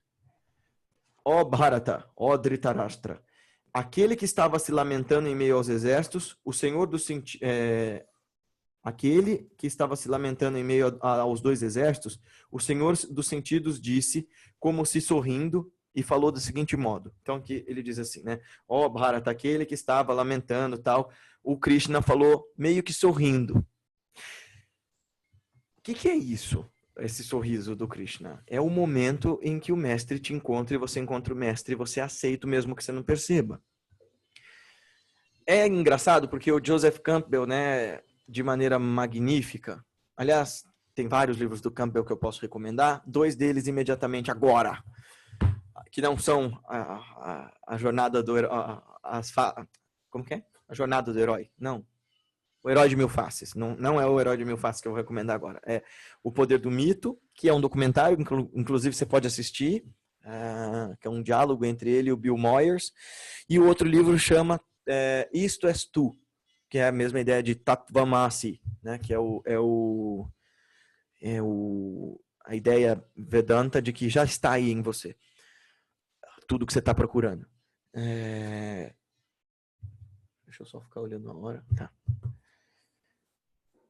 Então, o Joseph Campbell explica de maneira magistral que todos os mitos da humanidade têm um único personagem principal no seu processo de emancipação, no seu processo de liberdade, de transformação, e esse personagem principal é você, sob a face de inúmeros heróis. Aí o herói de mil faces. E ele diz que tem 2 tipos de heróis, né? Os heróis heróicos e os heróis espirituais. Então, um exemplo clássico de herói heróico é o Hércules, o Heracles, né? Que tem lá uma demanda, o primo dele manda ele fazer os 12 trabalhos, ele vai lá e faz. Tem uma jornada de transformação e ele volta para casa. Um exemplo de herói espiritual é Jesus ou Buda, né? E aqui o Krishna, o Arjuna é meio que os 2 ao mesmo tempo, né? Porque o que ele está recebendo aqui nesse momento é ensinamento puramente espiritual, mas para ir para uma batalha. E é muito legal porque o Campbell fala para nós que essas histórias acontecem todos os dias na nossa vida diária. Nós somos, ao mesmo tempo, Krishna, Arjuna e toda essa galera no campo de batalha. E às vezes também a nossa vida externa, a nossa vida intrínseca, também é um reflexo dessa batalha. Então, quando eu vejo o Arjuna falando assim, pelo amor de Deus, me ensina que eu estou sem possibilidades, eu não sei mais o que fazer, eu lembro da minha própria história. E que, assim, no caso ela é relevante só para mim, mas eu estou contando para ilustrar para vocês. Porque quando eu fui iniciado, a pergunta que eu fiz para o meu mestre foi essa. Eu falei, olha, eu estou de saco cheio. Dessa forma. Porque eu já ouvi de professor, eu já ouvi de terapeuta, de psiquiatra, de amigo, das pessoas mais bem intencionadas. Tudo que eu preciso fazer. Tudo que eu tenho que transformar. Você tem que melhorar isso, melhorar aquilo, melhorar isso, melhorar aquilo. Mas ninguém nunca me explicou uma coisa muito simples. Como me dar um método? E eu lembro que na época, veja, nós tínhamos vários tipos de pessoa me aconselhando no meio da minha primeira grande crise, assim, né, que foi depois das tormentas. Estava numa crise suicida. Então, era um processo muito intenso. Assim. E veja, as pessoas que mais carinhosamente queriam me aconselhar, né, por exemplo, o Aldelise e o Ricardo, que estavam acompanhando muito de perto o estudo na época, eles se sentiam impotentes, né, Ri? E é assim que a gente se sente quando um amigo de nós está fechado para a sabedoria, está no processo dele. Todos nós já passamos por isso em algum momento. Nós já estivemos na posição de conselheiro e na posição de pessoa desalentada. E aí o mestre virou para mim e disse, então agora você está pronto para o yoga. Agora eu posso te ensinar. Agora eu posso continuar o que eu tenho para te ensinar. Este ano você irá para a Índia e lá daremos continuidade no seu aprendizado. Eu não acreditei. Assim como o Arjuna, depois que fala, me ensina, fala, eu não vou lutar. Então, peraí, você está me pedindo para eu te ensinar ou você está falando que você vai ficar sentado aí? Eu já fazia. E eu ficava perguntando para você, ficava perguntando para o Delis, né? Como? eu via que às vezes as pessoas ficavam meio angustiadas, porque, né, eu sou um cara meio cretino de ficar argumentando, eu vou esgotando. E eu virei para o mestre e falei assim, me dá um método. Então ele disse, agora você está pronto para o yoga. E veja, isso somos nós. Nós todos temos um momento de virada entre a primeira lamentação de eu não vou me transformar porque eu não tenho coragem, porque eu não tenho condição, porque eu não estou preparado, e um segundo momento em que eu ainda estou angustiado, mas eu peço socorro e acho, ou eu busco um meio, né? Buscar e achareis, pedir, dá-se-vos-á, batei e a porta se vos abrirá. Quer dizer, eles todos estão falando para nós, cara, vai fundo que você encontra, só que você tem que querer. Não adianta você ficar lá no primeiro capítulo. E o problema é que a maior parte de nós fica no primeiro capítulo. E é isso o que a Tenzin Palmo fala, que é um trecho que eu vou ler para depois continuar com o que o Krishna fala e seguir com o capítulo. E se depois desse trecho que eu vou ler vocês quiserem falar alguma coisa, fiquem à vontade. Querem fazer algum comentário?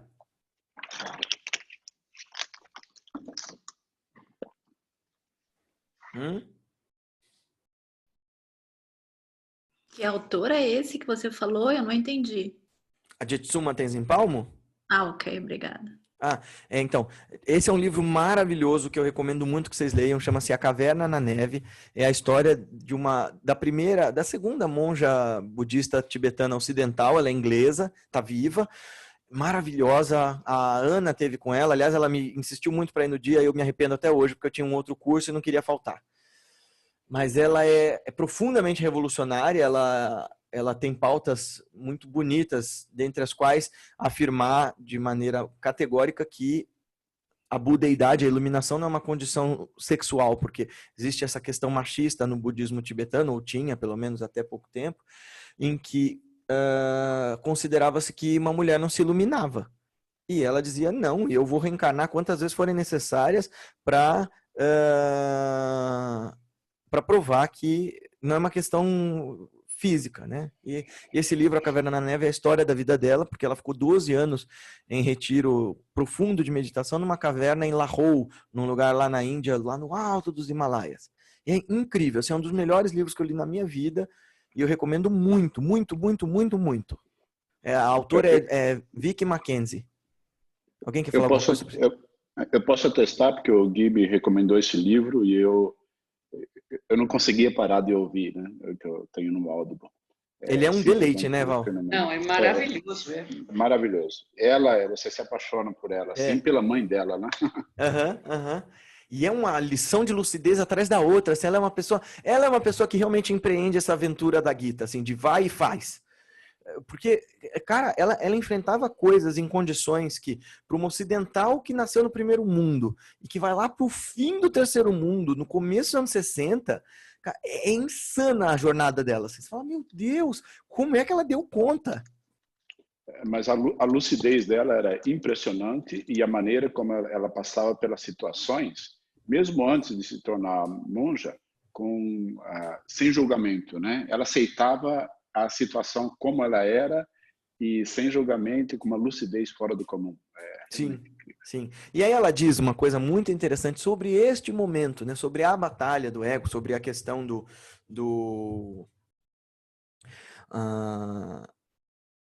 sobre a batalha do Arjuna, né? Ela diz assim, primeiro sobre ignorância. Ignorância, de acordo com o budismo, não é a ignorância sobre isso ou aquilo em nível intelectual. É a ignorância no nível do desconhecimento. Criamos um senso de eu e tudo mais que é não eu. E a partir disso vem a atração pelos outros não eus que eu quero e a aversão a tudo que eu não quero. Essa é a fonte de nossa ganância, de nossa aversão e de todas as outras qualidades negativas que temos. Tudo vem desse equívoco básico. Quando realizamos que a natureza de nossa existência está além do pensamento e das emoções, que é incrivelmente vasta e interconectada com todos os outros seres, então o senso de isolamento, de separação e o medo e a esperança se desvanecem. É um tremendo alívio. Bom, aí a coisa que eu queria ler para vocês, que é o momento da batalha. A razão pela qual não somos iluminados verdadeiramente é porque somos preguiçosos. Ela continua valendo-se da descoberta de seu maior defeito ocorrido na caverna. Não há nenhum outro motivo. Não nos preocupamos em voltar para o presente porque ficamos por demais fascinados com os jogos que a mente joga, com o exército do outro lado. Caso realmente se pense em renúncia, não se trata de abrir mão das coisas externas como dinheiro e de abandonar a casa ou a família. Isso é fácil. A verdadeira renúncia é abrir mão de nossos pensamentos tão queridos, de nosso deleite com as memórias, esperanças e sonhos, de toda a nossa tagarelice mental. Renunciar a isso é ficar desnudo no presente. Isto é renúncia. Dizemos que queremos nos iluminar, mas não queremos realmente. Apenas pedacinhos de nós querem ser iluminados. É o ego que pensa o quanto seria bacana, confortável e agradável ficar iluminado, como se fosse um adereço, né? Mas não largamos tudo para tratar disso de verdade. Poderíamos fazer isso num instante, mas não fazemos. E o motivo é sermos preguiçosos demais. É a covardia do Arjuna. Ficamos parados por medo e letargia, a grande inércia da mente. A prática está ali. Qualquer um no caminho com certeza sabe dessas coisas. Então, como é que não somos iluminados? Não podemos culpar ninguém além de nós mesmos. E é por isso que ficamos presos ao samsara, a constante evolução de dores, prazeres, dores, prazeres. Porque sempre encontramos desculpas. Em vez disso, deveríamos nos acordar. O caminho budista, e no caso o caminho yógico de uma forma geral, no todo refere-se a despertar. No entanto, o desejo de continuar dormindo é muito forte. Por mais que digamos que iremos despertar para a ajuda de todos os seres sencientes, na verdade, não acontece pois não queremos. Nós gostamos de sonhar.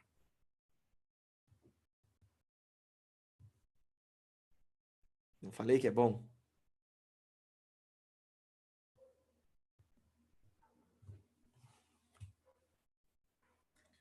E aí? Gui, eu acho interessante essa mudança de lamento, porque no primeiro capítulo você tem um lamento pô, eu tenho que enfrentar as minhas manias, as minhas tendências, tudo que eu sou, tudo que eu me constituí. E aí, à medida em que, bom, então tá, eu tenho que lutar, ok. O segundo lamento é o que eu faço sem essas coisas? Como é que eu sobrevivo sem essas coisas? E no processo da meditação é interessante porque a gente acha que a meditação vai trazer respostas prontas, né? Quando a gente começa. E, na verdade, quando a gente tira as nossas tendências ou a gente começa a lutar com elas, a gente já quer colocar alguma coisa de cara no lugar. E não é assim, né? É um processo é aquela coisa, a gente precisa se lembrar. Só que o processo de se lembrar de quem se realmente é um processo que dói, demora e dá trabalho. Exato. Então, essa lamentação dele é justamente... Tá, mas e aí? Eu preciso viver no mundo sem ser do mundo, mas como é que eu faço isso? Porque eu não sei fazer isso. Me ensina, né? Esse é justamente o momento em que ele diz, me dá um método. Mas aí ele vai ter que estar disposto a aceitar isso. Porque, veja, vocês vão ver o Arjuna reclamar muito disso. Eu falo que a cena, inclusive, só pode ser simbólica, porque vocês imaginam isso. Então, 2 exércitos, supostamente a guerra que acabou com uma era, né? Uma era mais luminosa que a nossa. Então, se eles eram mais luminosos que a gente, tem gente que dizia, né, que eles tinham até tem uma arma descrita no Mahabharata que dá pano para manga para esse bando de doido do esquizoterismo falar que eram alienígenas, porque são os Vimanas, são carros voadores e tal. Então, assim, imagina, essa guerra exterminou uma era e deu início à próxima era do mundo. Então, estava todo mundo envolvido, era uma guerra mundial. Imagina, todos os exércitos ali esperando. E aí, o grande herói e os 2 grandes heróis do nosso tempo estão ali parados. E aí, imagina, aquela lá longe na distância, o Krishna e o Arjuna. Eu sou só um soldado comum, eu e o Ricardo, eu cutuco, eu falo, o que eles estão fazendo? O Ricardo, sei não. Você tá ouvindo alguma coisa? Vixe, o cara largou o arco, agora ele tá de cócoras. O que será que é? Será que é dor de barriga? Será que ele tá bem? Será que a gente vai para casa? Eles não param de falar. E passa tempo, e passa tempo, e passa tempo, 100 páginas. Você já senta e fala, vou para casa, deixa para outro dia. E vocês vão ver ao longo desse longo... Hã? No filme, 5 horas. No filme, 5 horas. Mas aí tá tentando contar o Mahabharata inteiro. Mas assim, só a Gita, esse diálogo aqui leva horas, né? Imagina. Aí tem a visão espiritual e tudo mais. Eu mostrei na semana passada, né, o vídeo do Bhagavad Gita, né? Sim. Mostrei. Ficou... Sim. Então, mas vocês vão ver ao longo desse extenso diálogo que o Arjuna não se convence de primeiro. Ele continua questionando e ele continua angustiado, ele só fica bem no final. E ele diz, agora eu tô legal. Na verdade, na metade do livro, ele fica ótimo, e quando ele fica ótimo, no capítulo 9, ele vai se empolgando mais nos conteúdos e vai indo mais fundo. Só antes de eu continuar a ler o trecho, eu vou ler um trecho para vocês, e aí a interpretação a gente faz na semana que vem. Eu vou só ler agora também o que a Mari escreveu aqui. Quando o homem resgatado da cegueira vir Deus, num simples grão de argila errante, terá nascido nesse mesmo, instale a mineralogia derradeira, Augusto dos Anjos. Terá nascido nesse mesmo instante a mineralogia derradeira. Ok. Ignorância, cobiça e apego, segundo o budismo, são os 3 venenos da mente. Exatamente. A monja Coen fala ganância, raiva e ignorância. Avidez, aversão. Tem traduções diferentes, né? Que são raga, avidya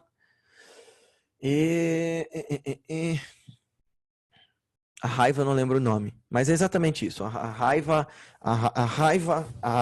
a cobiça e a ignorância são os 3 grandes venenos, né? Rafael Vasco, o último a cair certamente é o apego. O apego está no cerne do ego. Então, e aí esse último a cair é justamente o Bhishma, né? O herói do outro lado, que é o próprio senso de ego, o próprio senso de eu sou. E Drona, que é o próprio, são os condicionamentos mais profundos, as impressões mais sutis, que se eu puder recomendar uma coisa para vocês, ouçam um vídeo curtinho do Swami Shivananda, chama-se Self-Analysis. Muito legal, dele falando de como dá trabalho você cultivar autoanálise diária. Swami Shivananda de Rishikesh foi um grande mestre do primeira metade do século XX, um mega professor espiritual, e ele tem alguns vídeos com algumas palestras dele bem interessantes que eu recomendo que vocês assistam. Então, vamos só ler esse trecho quando o Arjuna fala, me ensinem, aí me ensina e o Krishna ensina. Disse o Senhor bem-aventurado, tu te estás lamentando por quem lamentos não merecem. Todavia, proferes palavras de sabedoria. Olha só o que eu disse, né? Você pode expressar sabedoria agindo na ignorância, você pode se apropriar da sabedoria para justificar o erro. Quem é verdadeiramente sábio não se lamenta. Porém, né, ele não diz esse porém, mas quem é verdadeiramente sábio não se lamenta pelos que estão vivos, nem pelos que já se foram. Quer dizer, você está falando coisas sábias, mas calma, queridão, você está cheio de verdades que você ainda não entendeu. Não é que eu jamais tenha encarnado antes, nem tu, nem esses outros membros da família real, e jamais por todo o futuro ocorrerá qualquer que um de nós não exista. Assim como no corpo, o eu encarnado passa pela infância, pela juventude e pela velhice. Assim é sua passagem para outro corpo, o que não perturba os sábios. Ó filho de Kunti, é Arjuna, né? As ideias de quente e frio, prazer e dor, são produzidas pelo contato dos sentidos com seus objetos, avidez e aversão. Essas ideias são limitadas por um começo e um fim. São transitórias, ó Arjuna. Suporta-as com paciência. Ó flor entre os homens, aquele a quem esses contatos dos sentidos com seus objetos não podem mais agitar, que é tranquilo e imparcial na dor e no prazer, somente ele está apto para alcançar a perenidade, a eternidade. O irreal não pode existir, o real não pode deixar de existir. A verdade definitiva dessas duas proposições é conhecida pelos homens de sabedoria. Isso é uma verdade ontológica para a filosofia indiana, né? Que é aquilo que parece até óbvio, mas não é uma frase óbvia, né? O irreal não pode existir e o real não pode deixar de existir. Aquilo que existe de fato é eterno. Por isso que aquilo que é transitório nem sequer existe. O que é impermanente em nós é ilusão. Entenda que é imperecível aquele por quem todas as coisas foram manifestadas e permeia todas as coisas. Ninguém tem o poder de causar a aniquilação do espírito imutável, ou seja, aquilo que é eterno em você não deixa de existir. O que se vê como tendo uma existência que chega ao fim são estes trajes carnais. imutável, imperecível e ilimitado, é somente o eu maior, que neles habita, o Atman, a consciência. Dotado desta sabedoria, ó descendente de Bharata, lança-te à batalha. Aquele que pensa que o eu é quem mata, aquele que julga que ele pode ser morto, nenhum desses conhece a verdade. O eu não mata e nem é morto. Tem uma outra versão dessa frase que é tolo daquele que pensa que mata, mais tolo ainda daquele que pensa que morre. O eu não pode morrer. Esse eu nunca já nasceu e jamais perecerá. Deixa eu só responder essa pergunta, então. Ver além da dor e do prazer seria aprender a arte da apreciação perante a transitoriedade? Seria, e seria até em algum grau, para nós que olhamos de fora esse estado de iluminação, num primeiro e assustador momento, parece que é uma indiferença em relação à vida. E na verdade não, é tirar as paixões da frente. E a paixão no seu sentido etimológico primeiro, né? Essa avidez que leva ao sofrimento, pela falta ou pelo excesso.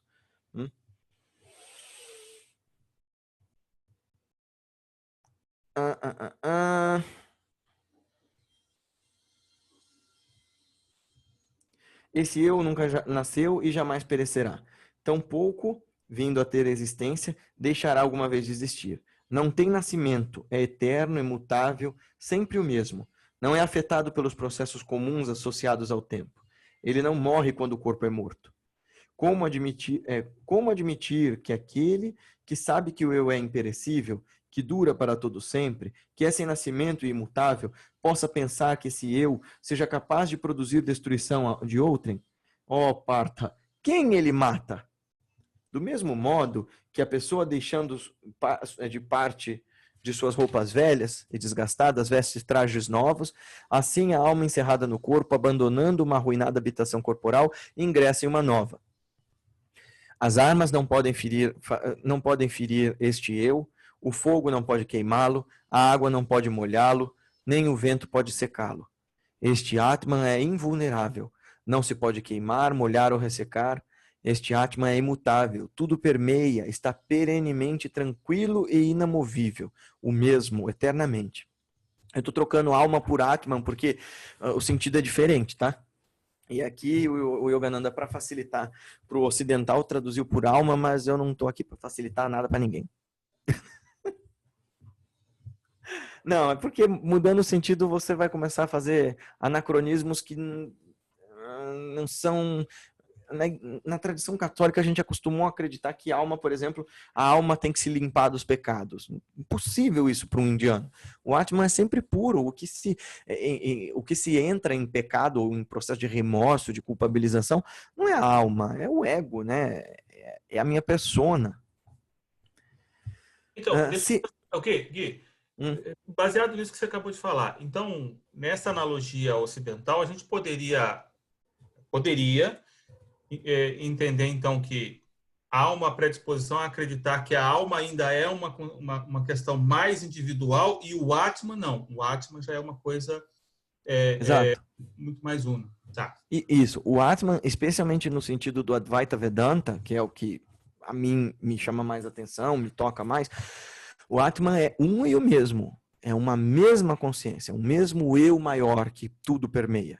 Nesse sentido, Deus, né? Deus, Guru e discípulo são um e o mesmo, né? Brahmatma, Guru. Tudo participa de uma mesma consciência maior. Então, por isso que eu não estou falando nem do eu Guilherme, eu Ricardo. É o que o Ricardo é mais profundamente. Não, Ricardo nem passa perto do que é o Atman. Ele é uma construção, ele é uma sombra, um mero reflexo. Não passa mesmo. Minúsculo. Hã? Não, tô longe. Não passa mesmo. Não, eu digo o Ricardo, o Guilherme, o Zé, ou mesmo o Krishna, ou mesmo, né, as pessoas desses mestres, né, sei lá, o próprio Ramakrishna, ele era uma manifestação do Atman, mas ele era, como ele fala, né, que um avatar ou um Deus com forma, né, um Ishtadevata, é como se fosse um iceberg. Num oceano infinito. Então, o iceberg é o oceano, é parte do oceano, está diferenciado do oceano, e ainda assim, do iceberg você só enxerga uma pontinha, só que ele, por misericórdia, ele é uma parte do oceano que você consegue ver. Deixa eu terminar esse trecho, e aí na semana que vem a gente vai lê-lo e ler A gente vai ler as próximas 1, 2... Nós vamos ler até o 53, tá? Na próxima semana. Se vocês quiserem acompanhar, nós vamos ler hoje até o 30 e na próxima semana nós vamos ler até minimamente até o 53, se der até o 72, que é o final. A ideia é a gente ler o capítulo inteiro na semana que vem. Mas senão a gente para no 53, tá bom? Então, porque 11h30, tá quase 11h30, deixa eu terminar o trecho e fazer uma breve explicação, e na semana que vem a gente continua. Se, porém, imaginas que esse Atman, essa alma, nasce e morre incessantemente, mesmo neste caso, ó tu de braços poderosos, Arjuna, não te deves desesperar por isso, porque o que nasce precisa morrer e o que morre precisa renascer. Por que então deveria sofrer pelo inevitável? O começo de todas as criaturas permanece encoberto, o meio está manifesto e o fim é novamente imperceptível, ó Bharata. Por que então lamentar esta verdade? Se é inevitável que tudo seja impermanente, por que sofrer com isso, né? Atman seria a consciência de Krishna. Consciência Krishna depende da escola, Mari. No caso, por exemplo, dos Hare Krishna, a consciência de Krishna é Deus separado, é a consciência de Krishna, e Krishna, Keshava, né, que é o Paramatma, é um eu maior que o Atman. Mas isso são sutilezas e nuances que, para o yogi que está meditando no começo, para o iniciante, né, para o sadaquinho, que nem nós, não interessa tanto. Quando a gente chegar lá no último eu, a gente esclarece essas dúvidas, se é Atman, se é Anatman, se é Purusha, enfim. Alguns contemplam a alma, o Atman, como surpresa, de modo semelhante, outros descrevem como prodigioso. Outros ainda ouvem dizer que o Atman é maravilhoso, e há outros que, mesmo depois de ouvir tudo a respeito do Atman, de nenhum modo o compreendem. Ó Arjuna, o único que reside no corpo de todos os seres e é eternamente inviolável. Não te lamentes, portanto, por nenhuma criatura. Para fechar a aula de hoje, é claro que isso aqui é um texto simbólico, porque senão parece que ele está justificando o assassinato, certo? Então, ninguém morre de verdade, todo mundo reencarna, então taca a flecha nesses otários, mano. Ele está dizendo, você está lamentando o que lamento não merece, porque é irreal. O que é real em você não vai deixar de existir quando você empreender essa corajosa aventura da consciência. Então, abandone essa pusilanimidade mesquinha e venha para a batalha. Om Tat Sat. Eu explico o Om Tat Sat na semana que vem. O Ricardo vai dar alguns Ricardos para vocês. Sobre os cursos e tudo mais. E o funcionamento do Instituto e ajudas e tudo mais. Ricardo? Pessoal, primeiro assim, a gente já está com o site pronto, tá? Então, lá a gente vai encontrar todas as atividades, todas as informações do Instituto e também as formas de colaboração, tá? Nós somos uma instituição sem fins lucrativos, mas que precisa se manter. E mesmo para manter todo esse rol de atividades online, a gente tem um custo que não é baixo, não. Né? Em termos de equipamento, em termos de infraestrutura. Profissionais que têm que ajudar com isso e o aluguel do prédio, etc. Exato. Então, lá você encontra essas informações sobre contribuição.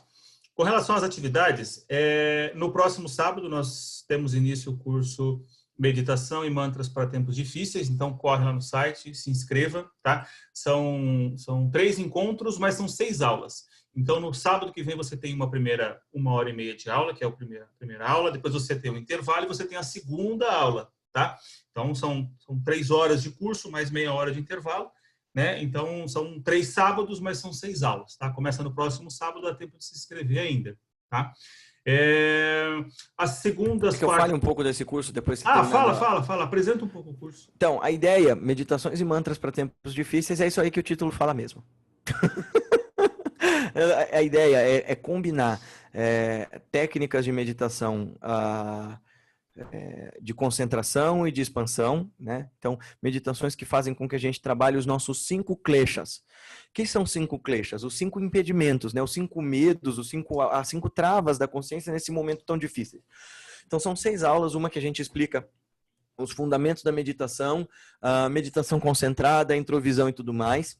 O que é mantra yoga? Não é toda essa patuscada esquizotérica que as pessoas têm falado por aí. Existe uma certa metodologia e existe toda uma ciência por trás do uso dos mantras. E aí a gente vai dar mantras exclusivos para você se refugiar em joias da consciência, né? Como, por exemplo, Paramavidya, né? Eu tomo refúgio na suprema sabedoria. Como é que essa ideia trabalha em mim? Como é que vai purificando minha consciência e me fazendo me afastar de avidya, que é a ignorância? E por que essa ignorância matriz me faz sofrer? Todas essas coisas a gente vai falar e trabalhando com as historinhas simbólicas de sempre, fazendo várias práticas. É um curso mais prático, bem mais prático do que teórico. Segundas, quartas e sextas, nós temos as práticas de Hatha Yoga, das 4 às 5 da tarde com a professora Fabiana, tá? E na terça e quinta, das 9h30 às 10h30, a gente tem a mesma Hatha Yoga com a professora Cida Diniz, tá? Ah, mas tem diferença entre as duas? Não, elas duas são professoras altamente qualificadas de Hatha Yoga, mas que têm métodos que se aplicam de forma diferente. Claro que é diferente a aula de uma e da outra, mas as duas são Exatamente. Igualmente qualificadas. Exatamente.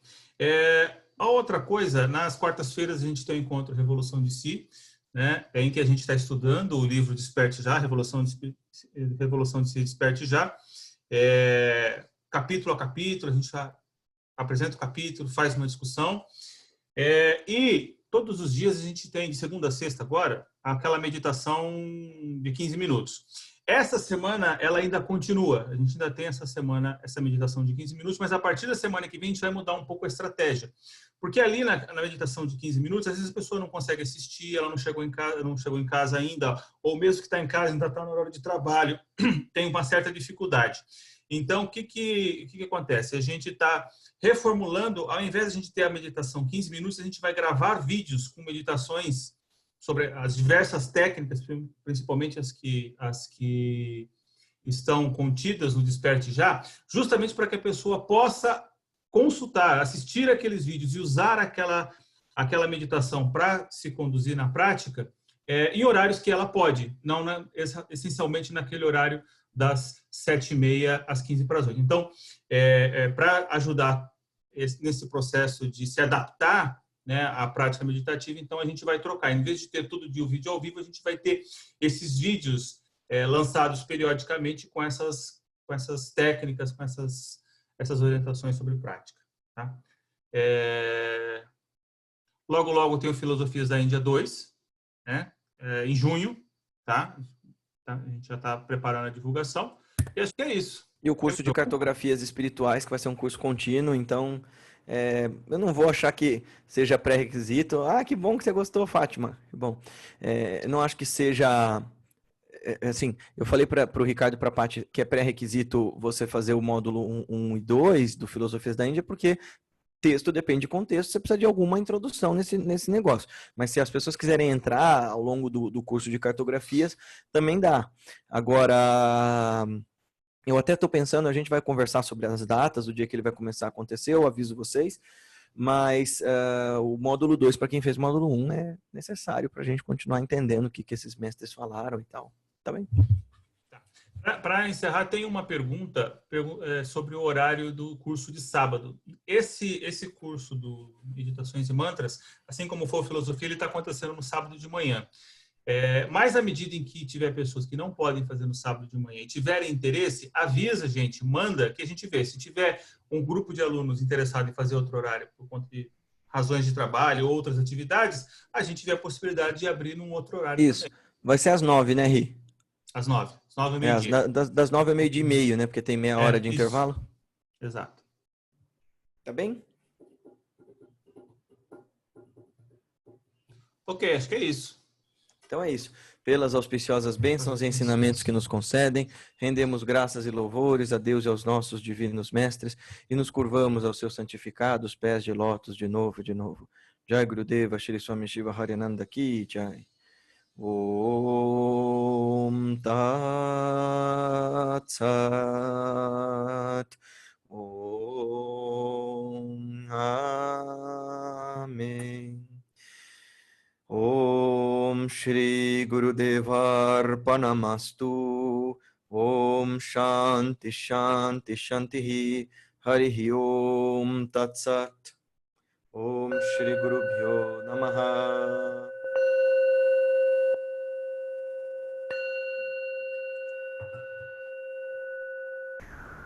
Pessoal, mais 2 recadinhos rápidos aqui. Ó. Essa semana a gente tem...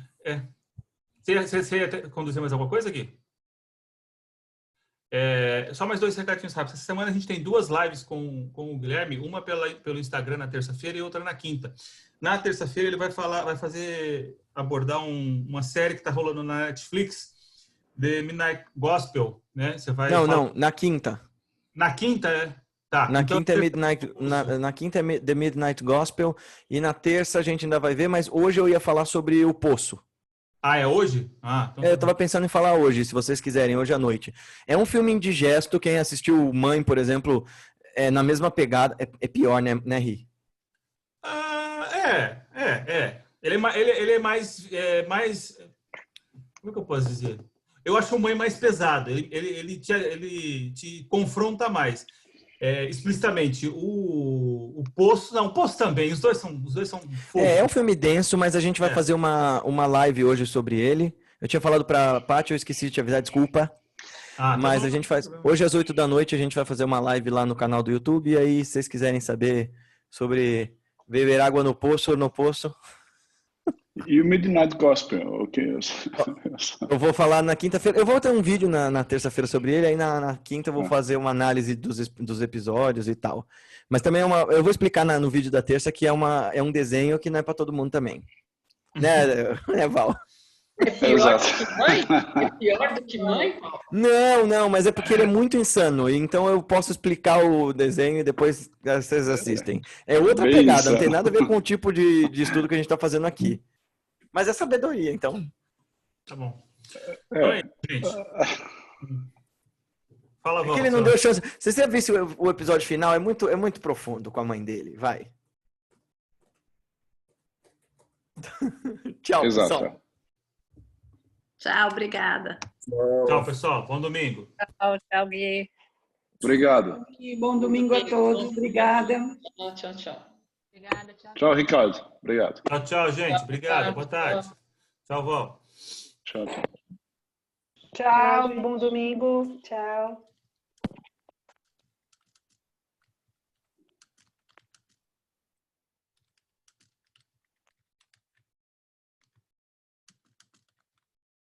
Tchau, bom domingo. Tchau, bom domingo.